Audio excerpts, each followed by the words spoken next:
Doctor, ഞാൻ കുറേ മരുന്നുകളൊക്കെ കഴിച്ചു, എന്നിട്ടും എൻ്റെ ഗ്യാസിൻ്റെ പ്രയാസത്തിന് ഒരു കുറവുമില്ല. എന്ത് കഴിച്ചാലും ഗ്യാസിൻ്റെ പ്രശ്നമാണ്. വെള്ളം കുടിച്ചാൽ പോലും ഭയങ്കരമായിട്ട് ഗ്യാസിൻ്റെ പ്രശ്നം വരുന്നു. അതുകൊണ്ട് തന്നെ നെഞ്ചരിച്ചിൽ, പുളിച്ചു തികട്ടിൽ, നെഞ്ചിലിങ്ങനെ ഗ്യാസ് വന്ന് തങ്ങി നിൽക്കുന്നു, തൊണ്ടയിൽ എന്തോ വന്നിങ്ങനെ ഉരുണ്ട് കയറി നിൽക്കുന്നു, ആ വേദന പുറകോട്ട് പോകുന്നു, അതുപോലെ തലവേദന വരുന്നു, തലകറക്കം വരുന്നു, വളരെ ക്ഷീണം അനുഭവപ്പെടുന്നു. കുറേ മരുന്നുകളൊക്കെ ചെയ്തു, പല ഡോക്ടർമാരെ കണ്ടു, പല ഹോസ്പിറ്റലിൽ പോയി, പല കാര്യങ്ങൾ ചെയ്ത് നോക്കി, പല ഒറ്റമൂലികൾ ചെയ്തു, എന്നിട്ടൊന്നും ഇത് മാറുന്നില്ല. ഇങ്ങനെയാണ് നിങ്ങളുടെ അവസ്ഥയെങ്കിൽ ഗ്യാസിൻ്റെ പ്രയാസം മാറാൻ വീട്ടിൽ തന്നെ ചെയ്യാവുന്ന 7 പ്രധാനപ്പെട്ട കാര്യങ്ങളെക്കുറിച്ച് പറഞ്ഞു തരാം. ഒന്നാമത്തെ കാര്യം എന്ന് പറഞ്ഞാൽ ഫൈബർ അടങ്ങിയ ഭക്ഷണങ്ങൾ ഓവറായിട്ട് കഴിക്കാതിരിക്കുക.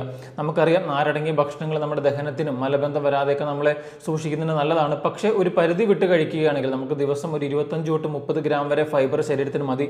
അതിൽ കൂടുതലാകുകയാണെങ്കിൽ വയറിൽ ഇതുപോലെ ദഹനക്കേടുകൾ ഉണ്ടാകുകയും നേരത്തെ പറഞ്ഞതുപോലെ ഗ്യാസ് കെട്ടാനും അനുബന്ധമായ ബുദ്ധിമുട്ടുകളൊക്കെ ഉണ്ടാവാനായിട്ടുള്ള സാധ്യത. രണ്ടാമതായിട്ടുള്ളത് പെപ്സി, കൊക്കക്കോള പോലെയുള്ള പാനീയങ്ങൾ കുടിക്കുന്നുണ്ടെങ്കിൽ അത് നിർത്തുക. അതിൽ നല്ല രീതിയിൽ ഫ്രക്ടോസ് അടങ്ങിയിരിക്കുന്നതുകൊണ്ട് തന്നെ അത് വയറിൽ നീർക്കെട്ടുണ്ടാക്കുകയും നെഞ്ചരിച്ചിൽ, പുളിച്ചുതികട്ടിൽ, വയറിലെരിച്ചിൽ അങ്ങനെയുള്ള ബുദ്ധിമുട്ടുകൾ ഉണ്ടാക്കുകയും വിട്ടുമാറാത്ത ഗ്യാസിൻ്റെ പ്രയാസം അതുകൊണ്ട് തന്നെ നിങ്ങൾക്ക് ഉണ്ടാവാം. അതുപോലെ തന്നെ ശ്രദ്ധിക്കേണ്ടതാണ് ചായ, കാപ്പി പോലുള്ള പാനീയങ്ങൾ അമിതമായിട്ട് കുടിക്കാതിരിക്കുക. പ്രത്യേകിച്ച് ഭക്ഷണത്തോടൊപ്പം ചായ, കാപ്പി പോലെ കുടിക്കുന്നുണ്ടെങ്കിൽ നല്ലതല്ല. നല്ല രീതിയിൽ കാഫീൻ അടങ്ങിയ ഡ്രിങ്കുകൾ നമ്മുടെ ശരീരത്തിൽ ചെല്ലുമ്പോൾ നമ്മുടെ വയറിൽ ഓവറായിട്ട് ആസിഡ് പ്രൊഡ്യൂസ് ചെയ്യുകയും അതുകൊണ്ട് ദഹന പ്രശ്നങ്ങളും വിട്ടുമാറാത്ത ഗ്യാസിൻ്റെ പ്രയാസങ്ങളും ഉണ്ടാവാനായിട്ടുള്ള സാധ്യതയുണ്ട്. നാലാമതായിട്ട് ശ്രദ്ധിക്കേണ്ടത് വളരെ ഫാറ്റ് അടങ്ങിയ ഭക്ഷണങ്ങൾ, എണ്ണയിൽ ഉണ്ടാക്കുന്ന ഭക്ഷണങ്ങൾ, വറുത്തതും പൊരിച്ചതുമായ ഭക്ഷണങ്ങൾ ഓവറായിട്ട് കഴിക്കുന്നത് നിർത്തുക. നമുക്കറിയാം, അമിതമായിട്ട് ഫാറ്റ് അടങ്ങിയ ഭക്ഷണങ്ങൾ അല്ലെങ്കിൽ കണ്ടന്റ് വയറിൻ്റെ ഉള്ളിൽ ചെല്ലുമ്പോൾ കരളും പാൻക്രിയാസും സ്റ്റൊമക്കൊക്കെ ഓവറായിട്ട് ദഹനരസങ്ങൾ പ്രൊഡ്യൂസ് ചെയ്യേണ്ടി വരും. അത് ദഹിപ്പിക്കാനായിട്ട് അത് കാലങ്ങളായിട്ട് ഇതിങ്ങനെ ചെയ്യുമ്പോൾ അതുകൊണ്ട് തന്നെ കുടലിലെ തൊലി പോവുകയും അല്ലെങ്കിൽ അന്നനാളത്തിലും വയറിലൊക്കെ ഇതുപോലെ തൊലി പോയിട്ട് അതുകൊണ്ട് അവിടെ എരിച്ചിലും പുകച്ചിലൊക്കെ ഉണ്ടാവാനായിട്ടുള്ള സാധ്യതയുണ്ട്. അഞ്ചാമതായിട്ട് ശ്രദ്ധിക്കേണ്ടത്, ഇത് പലരും ചെയ്യുന്ന കാര്യമാണ്, ഭക്ഷണം കഴിക്കുമ്പോൾ ഓവറായിട്ട് സംസാരിച്ചുകൊണ്ട് ഭക്ഷണം കഴിക്കുക.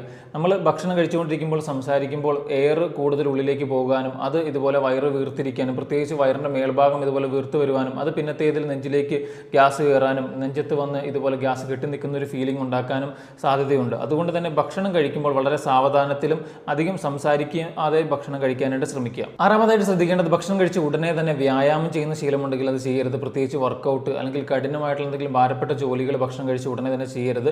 എന്തെങ്കിലും അത്യാവശ്യമായ ജോലികൾ ചെയ്യാനുണ്ടെങ്കിൽ ആ ഭക്ഷണം കഴിക്കുന്നത് വളരെ ലിമിറ്റഡ് എമൗണ്ടിൽ കഴിക്കുക. നല്ല രീതിയിൽ ഭക്ഷണം കഴിച്ചിട്ട് അപ്പോൾ തന്നെ എന്തെങ്കിലും പോയി കഠിനപ്പെട്ട ജോലികളൊക്കെ ചെയ്യുകയാണെങ്കിൽ ഇതുപോലെ ഗ്യാസ് കെട്ടലും ബുദ്ധിമുട്ടുകൾ ഉണ്ടാവാനായിട്ടുള്ള സാധ്യതയുണ്ട്. അതുപോലെ തന്നെ ഏഴാമതായിട്ട് ശ്രദ്ധിക്കേണ്ടത്, ഭക്ഷണം കഴിച്ച ഉടനെ തന്നെ ധാരാളം വെള്ളം കുടിക്കുന്ന ശീലമുണ്ടെങ്കിൽ അത് ചെയ്യരുത്.